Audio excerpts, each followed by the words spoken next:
everybody. This is Constance from Mysterious Galaxy. I want to thank you so much for joining us tonight. I am very excited because we have Jenny Milchman in the house tonight. Yay, in the virtual house. And we are celebrating her new book, The Second Mother.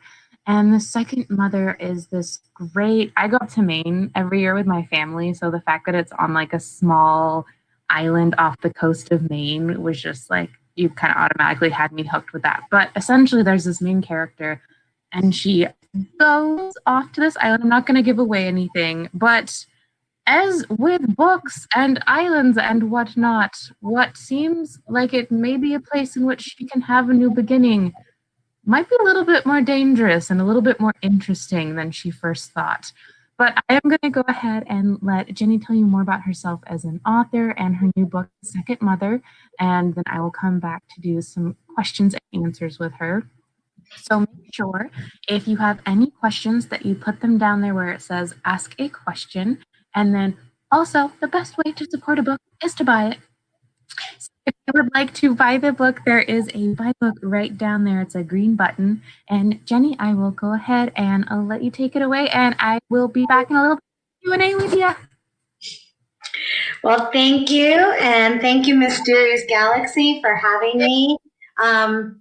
Some of you may know that when my first novel came out, after a very long journey to publication, I went on what shelf awareness called the world's longest book tour. My husband and I rented out our house, traded in 2 cars for an SUV that could handle Denver in February, and we pulled the kids out of 1st and 3rd grades to car school them on the road.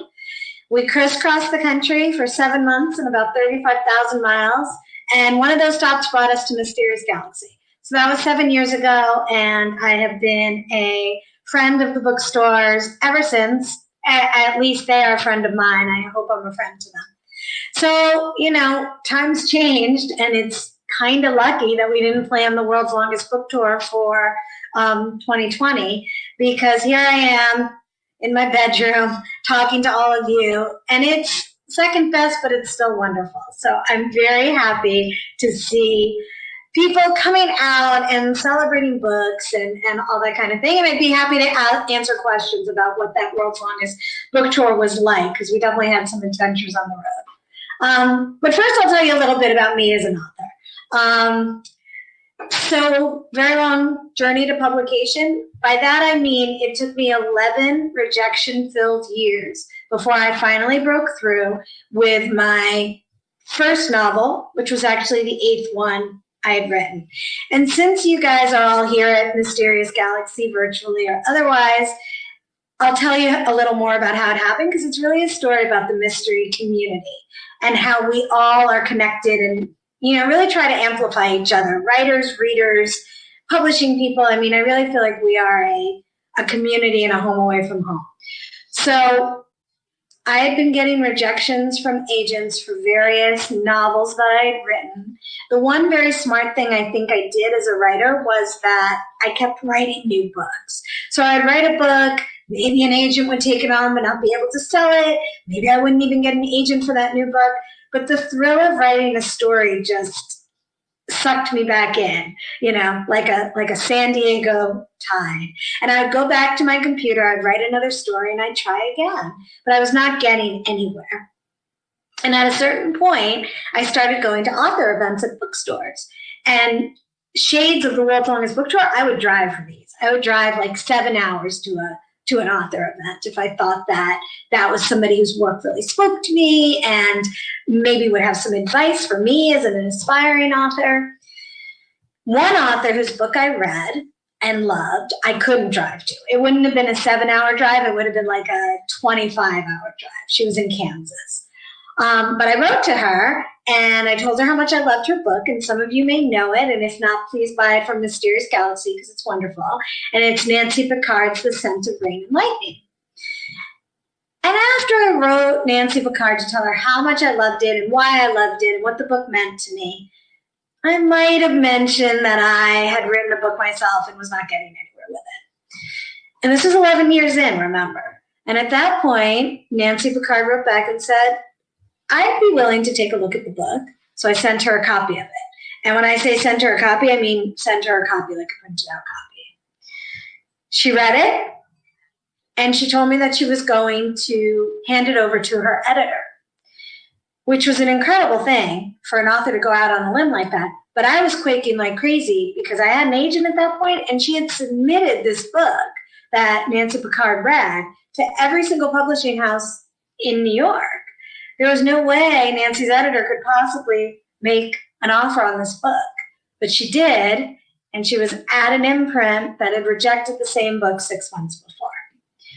So as an author, you know, and really as a human being, I think the message I take from my story is you knock on every door, and then you start knocking on things that aren't doors. Maybe you break down a few windows, but if you really have something that you want to go after, a dream that's worth pursuing, nobody should be telling you no, because that first novel went on to win the Mary Higgins Clark Award. It was nominated for a Penn Faulkner and a McCavity and an Anthony.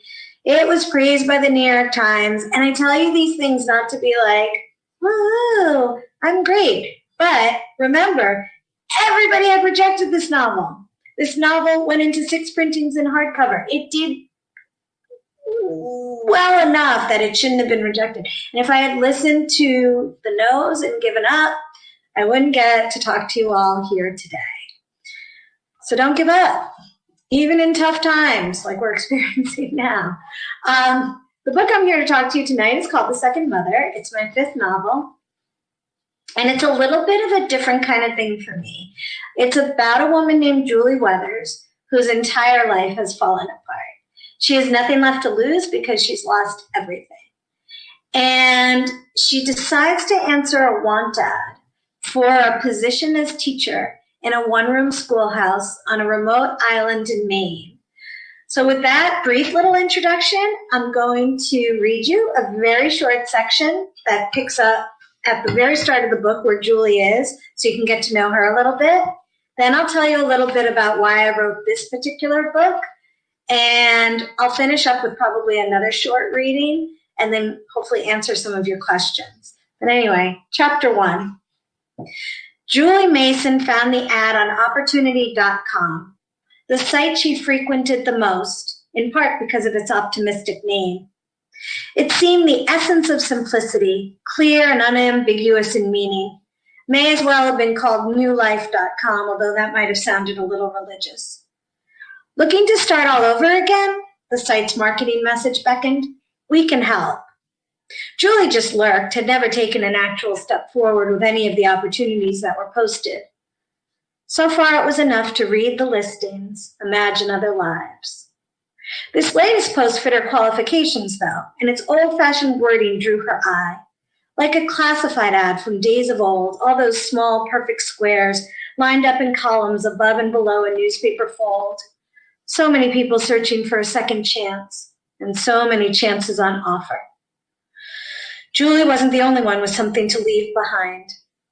This particular opportunity seemed to come from a world that time forgot, one that had vanished in the crush of modern-day life, which had also crushed Julie. Opportunity, teacher needed for one-room schoolhouse on remote island in Maine. Certification in grades K through 8, a must. Julie read the post a second time, then a third, before glancing down at the clock in the corner of the screen. Nearly noon. 4 whole hours gone since she'd sat down at the computer. This was how time passed for her these days, not in a fluid, comprehensible stream, or even streaking by falling star fast. Instead, it was as if time had a beast lapping at its heels, taking great gobbling bites. David wouldn't be home for hours still, and if she was going to give some thought to a real, actual opportunity, then she should eat lunch. That was what normal people, who inhabited normal lives where things moved and changed and were accomplished, did around noon. The only problem was that she wasn't hungry, and she didn't think there was likely to be much food in the house anyway. Over the past year, they'd been subsisting on supermarket salads and sandwiches, pizza for a diversion. David had never really gotten the hang of grocery shopping.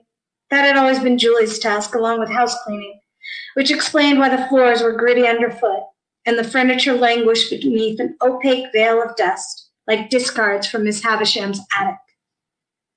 Their finances were probably in tip-top order, however, and the yard looked shipshape, green and blooming at this height of summer, while never overgrown.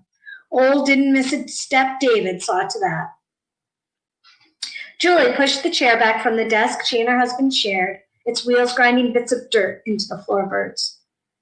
David did the aforementioned finances here, and once, a long, long time ago, eons to her mind, Julie had used the laptop to communicate with the parents of her fifth grade students. 1 year. As of 5 days ago, it had been exactly a year, which meant that Julie had already lived this date, another July 28th, without Headley. Each day in which her daughter didn't take part was a new ordeal to be gotten through, a fresh cut in Julie's skin. She stood up, legs wobbly from inactivity, or perhaps from the prospect of leaving the house. But maybe she went out to a place she could see and smell food. It would trigger her appetite. Her shorts slid downward alarmingly on her hips. Julie couldn't recall the last full meal she'd eaten. Nowadays she nibbled, bites here and there, partial plates. She patted her empty pockets, cash and keys. That was the first step. So that's Julie, and she's going to head out to tiny little Mercy Island, taking nothing with her, not even the husband David, but you'll have to read the book to find why not, only her rescue dog Deepa. And the second mother came to me as a story pretty much with that one ad in mind, but it was inspired by an experience that I had after I graduated college and saw a posting for a real-life position in a one-room schoolhouse on a tiny little island, this one real, in Maine. It's called Monhegan Island. And at the time, Monhegan Island had no electricity. We took an hour-long ferry trip to get out to it. And I was fascinated with this idea of what would happen if somebody started their life completely over. In my head, the idea of being a teacher was bliss. It sounded idyllic. I think we all, maybe especially now, can relate to that idea of a fresh start. But because I write suspense and thrillers and mysteries, I knew it was going to turn darker. And indeed, when Julie gets out to this island, the first thing that happens to her is she meets a very troubled 11-year-old student named Peter. And she finds herself an outsider in one of the most tightly entrenched communities she's ever faced, one with a bitter legacy of privilege and wealth, and one that's going to have to be undone before Julie can both save this child and hopefully save herself. In the first pages that I read you can see that she really has a lot of saving, to be done.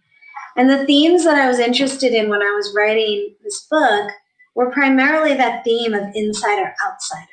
And what happens when you get to a place that's completely new, or maybe you already live in a place where you feel like you're kind of on the outside looking in. I think for me as an author, that's something I'm very interested in. And an island coastal community gave it's different than San Diego. I mean, it's not a city. It's this tiny little isolated place that has had a long, long time to get used to doing things their way. And Julie finds that way is not as benign as it looked in the literature when she had the interview for the position.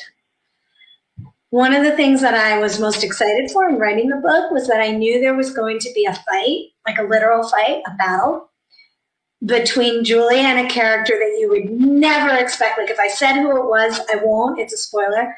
But if I told you who it was, you'd be like, well, nobody will ever fight, blah, blah. And my goal in writing the book was to pull this off, to write a story in such a way that by the time it happens, you're like, oh yeah, she has to fight, blah, blah. And I'll be very interested if you read it, if you do feel that the whole thing was justified in the way it unraveled. I love talking to readers about whether they were surprised by what happens at the end and whether they thought that it needed to go just that way. So that's me as an author. That's the second mother. I'll give you a little bit of a feel for the island in the next section I'll read, which again is very short. And then I would love to take some of your questions about the book and about me and writing or publishing. So this is Julie the day she moves to Mercy Island. A rusty sign nailed to a splintery post announced, "No open alcohol, music only with headphones, life preservers on children under 14, all pets must be leashed." Julie paused to dig around in her duffel for Depot's rarely used leash, reassuring the dog as she affixed it to his collar. Passengers began to stream off the boat, and Julie studied them avidly, wondering if she were looking at a parent of one of her students-to-be, a friend she might make, or a neighbor. Most of these people appeared to be tourists, though, walking bikes loaded down by day packs, some with picnic baskets dangling from their hands. Depot was overcome by the mix of strangers and scents, jumping at the end of his leash. She had to pull back on the leather strap using all of her weight while giving her dog a look of apology. People steered clear of him, guiding their bikes in a wider circle out of Depot's reach, although a few sent admiring glances. And one mother crowed to her son, "Even on 4 legs, he's taller than you are." Another man called out, "Gorgeous, Newfie?" "Probably some," Julie answered. She was a bit overwhelmed herself, wanting to get onto the boat and out to the peace the calm sea promised. "He's a rescue." The boat was finally clear, and the people waiting to board formed a loose line, chattering with each other, raising their voices to be heard above the gulls, moving forward without even having to look. The steps so oft repeated they'd become unconscious. Here were the parents of Julie's future students, her friends-to-be, or neighbors, headed to the island in the late afternoon. Although 1 or 2 held suitcases, the rest loaded supplies onto the boat that were more easily procured on the mainland.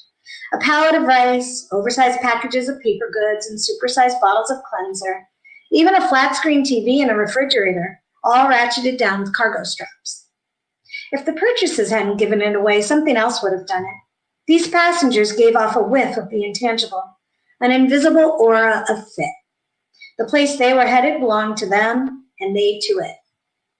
The makeshift gangplank, a single board, wasn't wide enough for 2, so Julie had to nudge Depot forward, coaxing him to ignore the bustle of people waiting behind, and making sure his broad steps didn't send him off the wobbly piece of wood and into the gray swish of water. She crossed the length swiftly herself, a touch of vertigo quickening her breath, then paused beside Depot to identify a spot to sit. The salt air was dehydrating, and Julie found Depot's portable bowl in her duffel. She shook it into shape and removed the cap from a bottle of water, taking a gulp before emptying the rest into the bowl. The ferry gave another loud honk, and Julie realized they were moving, the water so calm she'd hardly felt any motion. She twisted around on her seat to watch the dock recede into the distance. Farther and farther away, smaller and smaller, until their last connection to land was gone, as invisible as if it had never existed at all. It was the loneliest feeling Julie had experienced in a long time. Knee buckling, nearly bowling her over, except that of course she'd gone through far worse. She suddenly missed her daughter anew, felt every vacancy Headley had left, and to which Julie had just added immeasurably by abandoning the last places the baby had inhabited. Stinging spray settled on Julie's face, convincing her that she had made the worst mistake since the day her daughter had been lost. And there was not one thing she could do about it now.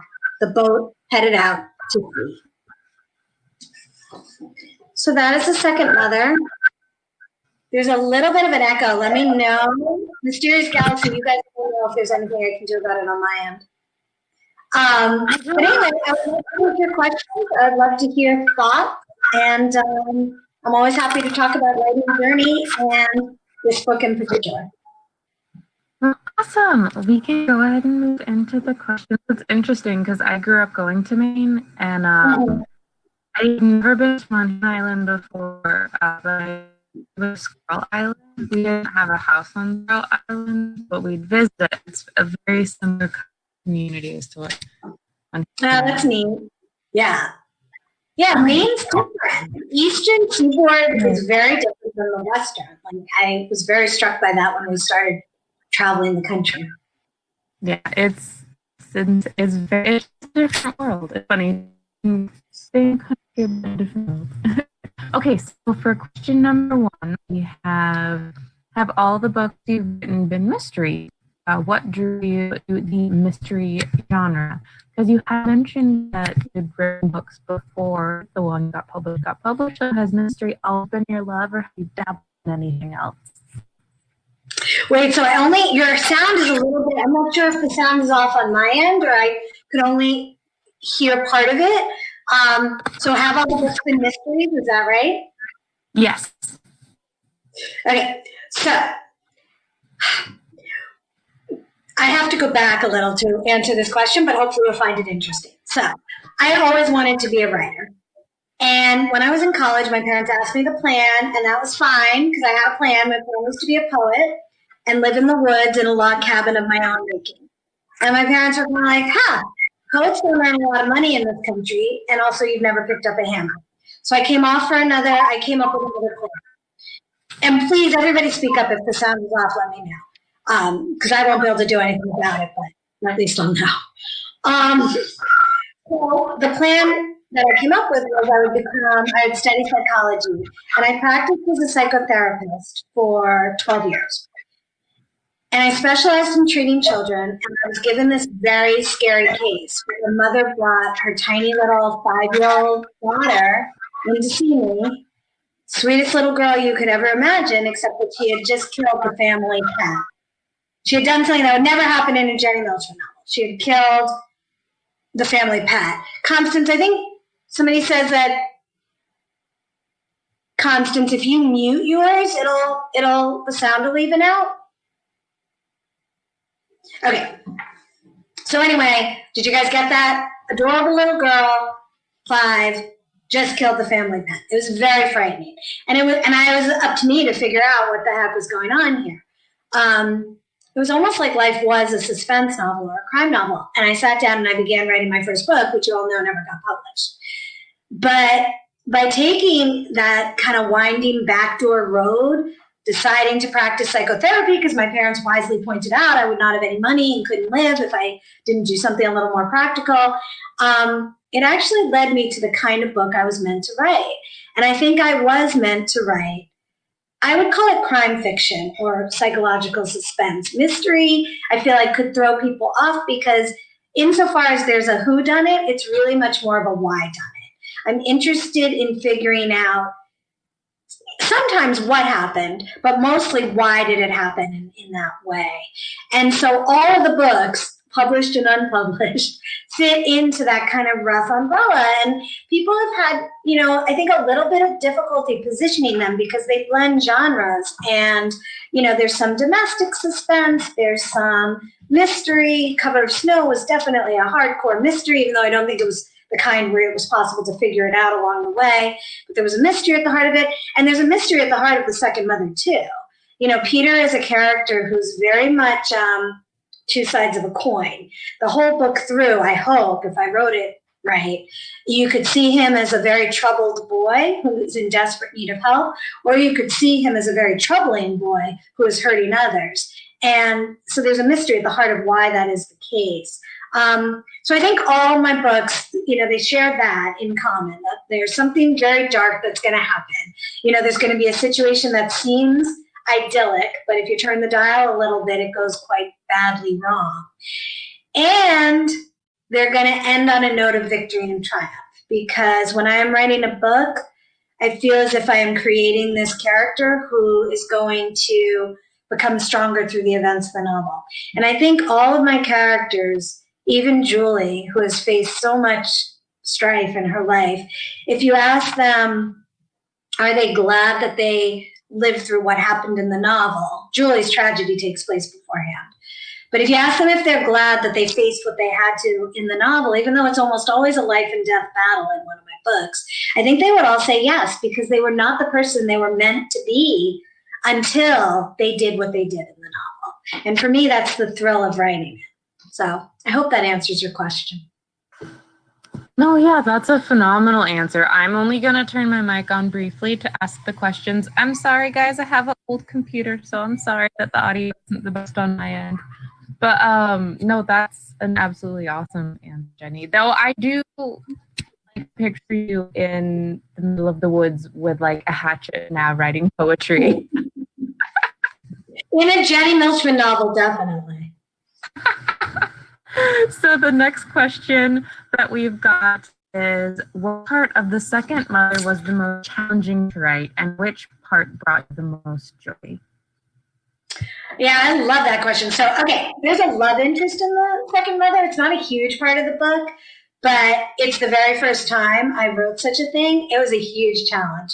And I think the reason it was a huge challenge, I mean, this is kind of embarrassing, but like the last time I was in that sort of situation, things were like super different. I mean, Constance, you're not even going to like believe it. Like you cannot go on any like, thing and find your love. The whole scene, even though there's no cell phones on Mercy Island, I feel like Julie, is coming into this relationship in a world where relationships have changed like pivotally. Like everything has happened differently. And so it's very hard for me to enter into like, like this wasn't going to be like they were set up on a date at the diner and go have a, soda at the fountain or something. And I'm not saying that's when I was dating because, I mean, it wasn't really, but it was very hard for me to get right what romance would feel like in 2020. And I bought myself out of a little bit of it by setting it in this kind of world that time forgot, but it was still very hard to get their relationship right, the pacing of it,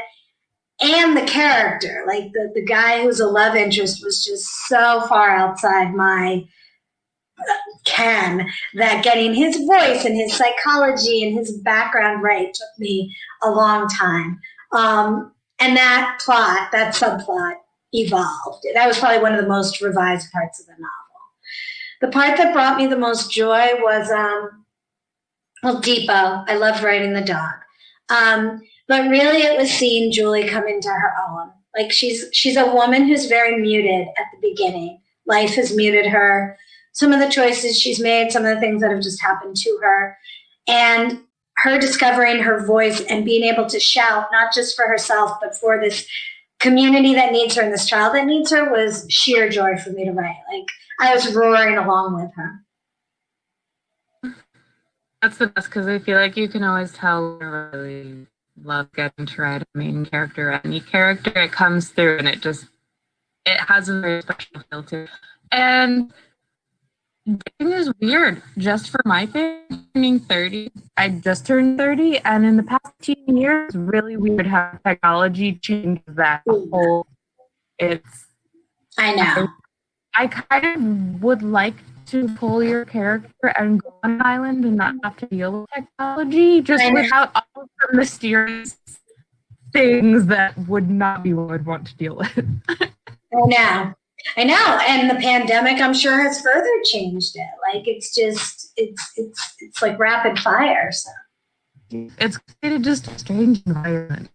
Okay, so the next question we have, this is actually a good pandemic question, is what books do you like reading? And I will add to that also, is there anything you're currently reading? Yes. Hold on, I want to do a show and tell. I'm going to be right back. Don't go anywhere. Do I have it? Yes, I do. Hold on.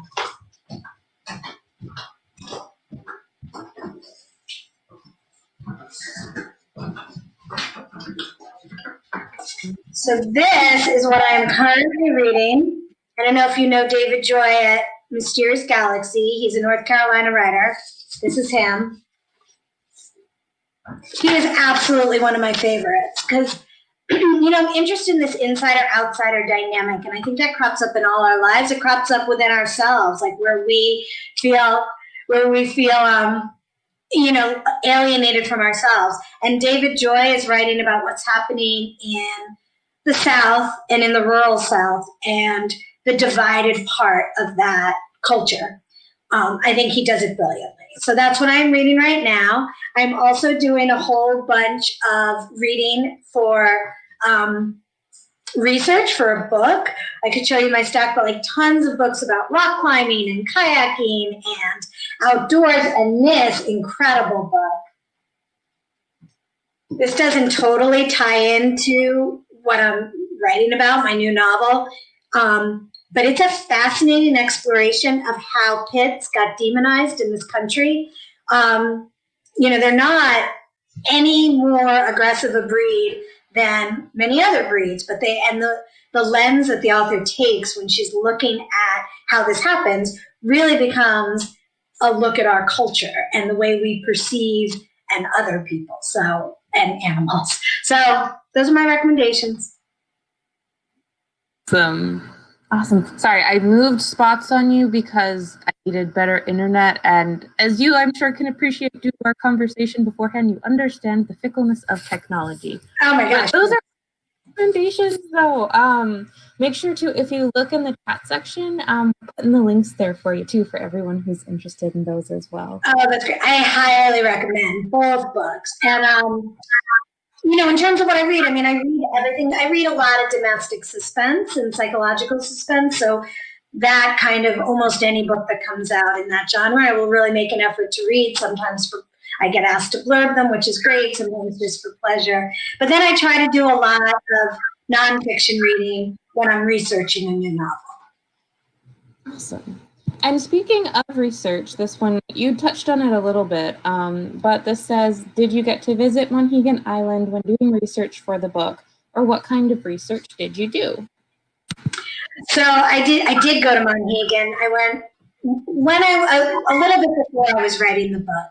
And the islands are different in a couple of ways, which I think is spoken about. Monhegan is actually referenced in The Second Mother. But I did go, and I definitely feel as if, that main setting, like you were saying, Constance, it just kind of soaks into you, and I hope it came out in the writing of the book. And, I hope people really feel like they're on this tiny little island. It's a good time to get away. But the research that I did, that wasn't just letting it sink into me, but really having to learn something, had to do with a subject that you probably would not expect, which was lobstering. Mercy Island in the novel depends on lobstering for its economy. And the love interest, is a lobster fisherman. And I was amazed at how flipping interesting lobstering is. Like, it has to do with climate change.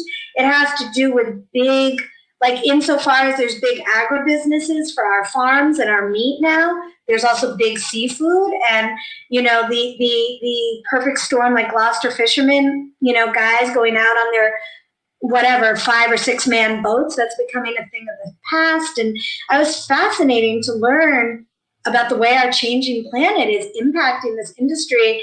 And, it's not like I eat lobster every day, but, I really occasionally like a yummy lobster roll, and thinking about how that stuff got into the bread. It's really interesting. So that was the research that I did. I love that. I became spoiled from going to Maine, so I only get Maine when we actually go up there and we're buying it from the local lobsterman, and it's lobster with an H, which I'm sure you probably ran across at some point. You never say the R at the end of lobster when you're up there ordering it. It's always lobster. But I love that accent. I love it. I could never dare do it, but yeah, it's great. You did it very well.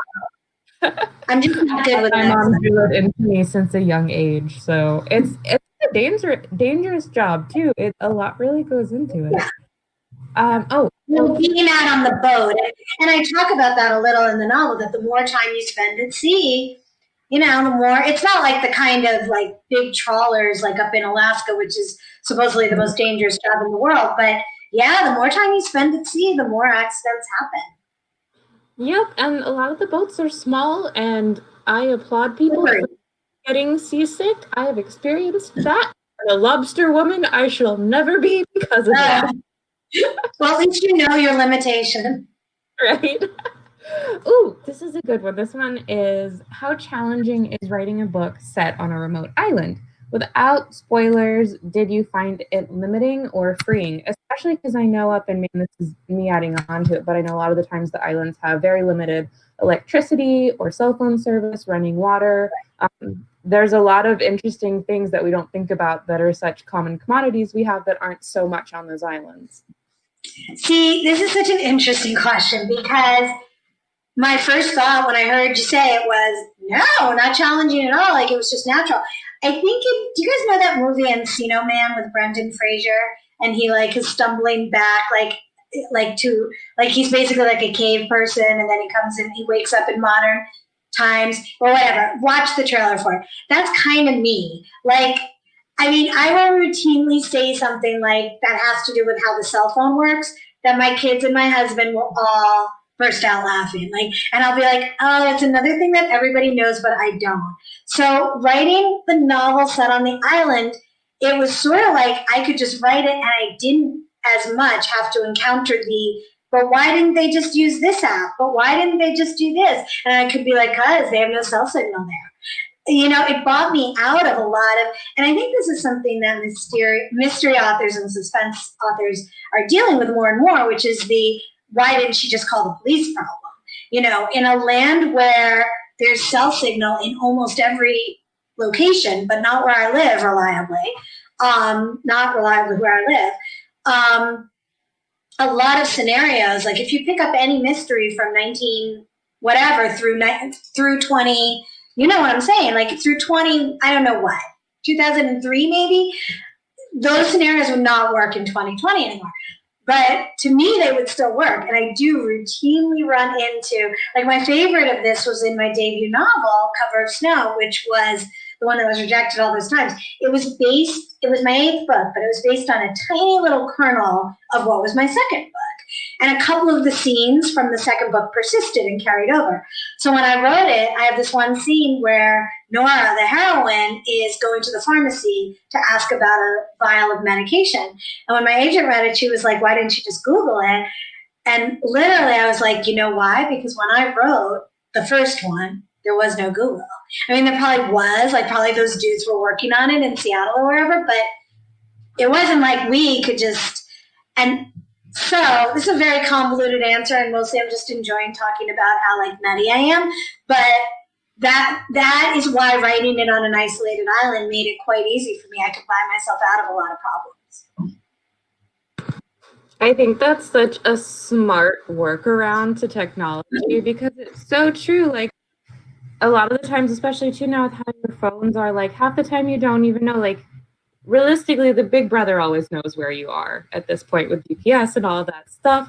But it's like the perfect workaround because that really is what it's like on those islands. Like it's refreshing and also kind of like unnerving too a little bit, but I find it refreshing to be able to be like, goodbye world, you will not know where we are for this period of time. See, but it's an ancient. I don't find it unnerving at all. Like I'm just like I don't take it for granted. Like, and where we live, like my kids are growing up where they have to be like, will we have signal? Like, will I be able to reach you? And I kind of find that more reassuring than like, of course.